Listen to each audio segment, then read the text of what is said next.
Менә сезгә осетр балыкларының базасы биосфера фиш дип атала. Монда беренче зданиесе төзелеп беткән. Кечкенә генә молекулалар үстерәләр. Хәзер инде яңадан тышка чыккачтан күрсәтермен. Яңа төп ангарлар төзелеп килә. Объемнары бик зур һәм нык булырга тиеш.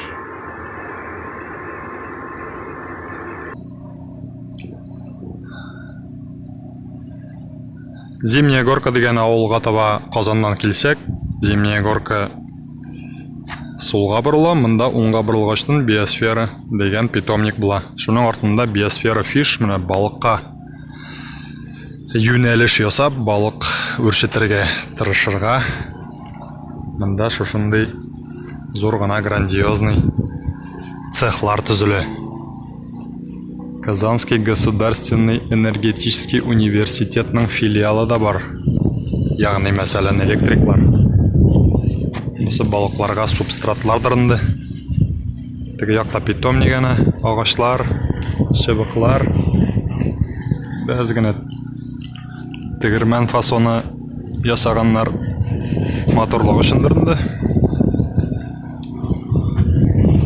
Теге якка таба карасак инде уже икенче ангарлар төзелеп килә. Тегендә дальше тагын була әле анда. Кырый тирәдә сапожник без сапог булмасын өчен мотор агач төпләрен утырталар, чәчәкләр утыртканнар.